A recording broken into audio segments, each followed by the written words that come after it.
surfaces this photo of a young Bernie Sanders, wearing, I think, painter's pants and his Stan Smiths and horn-rimmed glasses. Looks a bit like Al Franken, being arrested in 1963 on the south side of Chicago in the midst of the civil rights movement. Today, even as the Ukrainian people are bravely resisting this aggression, anti-war protests have taken place in 40 different Russian cities, and at least 1,000 Russian citizens have been arrested for opposing the war.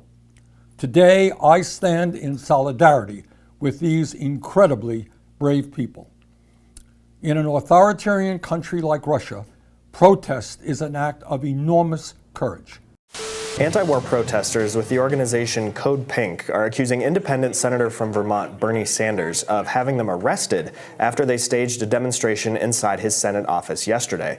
Approximately 11 protesters were handcuffed and led away by Capitol Police yesterday after holding signs emblazoned with Sanders' own previous anti-war sentiments.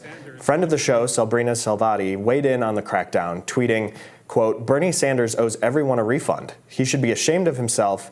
Instead of facing those who supported his campaigns, he calls the cops on them." Now, over on the other side of the aisle, Representative Marjorie Taylor Greene weighed in too, tweeting, "The war in Ukraine must end. Today, I met brave Code Pink activists who protested for peace in Bernie Sanders' office. Peace and free speech shouldn't be a partisan issue. We don't agree on most things, but we do agree Congress should stop fueling the war in Ukraine." Mr. Speaker, I don't think any member of this body disagrees that Saddam Hussein is a tyrant, a murderer, and a man who has started 2 wars. He is clearly someone who cannot be trusted or believed.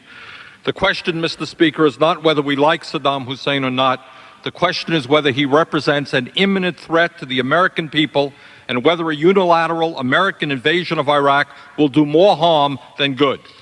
Mr. Speaker, the front page of the Washington Post today reported that all relevant U.S. intelligence agencies now say, despite what we have heard from the White House, that, quote, Saddam Hussein is unlikely to initiate a chemical or biological attack against the United States, end quote. As a caring nation, we should do everything we can to prevent the horrible suffering that a war will cause. War must be the last recourse in international relations, not the first. At a time when this country has a $6 trillion national debt and a growing deficit, we should be clear that a war and a long-term American occupation of Iraq could be extremely expensive. I want your reaction to some Republicans who are calling the president weak and saying that the United States is not in a position to do anything when it comes to the situation on the other side of the world. Well, Ed, as you indicated, these are exactly the same guys who told us that it was absolutely necessary for us to go into Iraq, to stay in Afghanistan year after year, to run up a bill of somewhere around $5 trillion for those wars, a bill that was never paid for, just put on the credit card.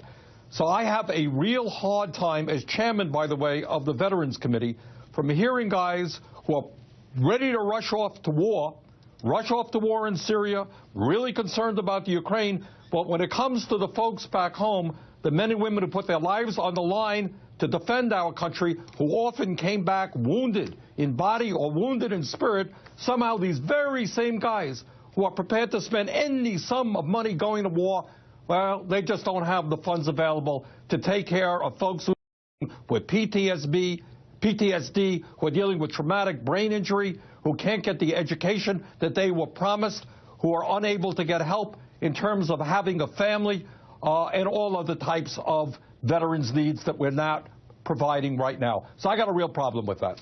If we were to do anything militarily in the Ukraine, we know where this would lead to, don't we? I mean, it would be more conversations about offsets. It would be more conversations about going after the social safety net of America, because we know damn well the Republicans aren't going to fork out any extra cash for this. House has approved a $40 billion aid package for Ukraine. $400 million. A $2 billion aid package. $1.2 billion. $3 billion. Another $1 billion. $325 million aid package to Ukraine. I'm not sure that's aged well.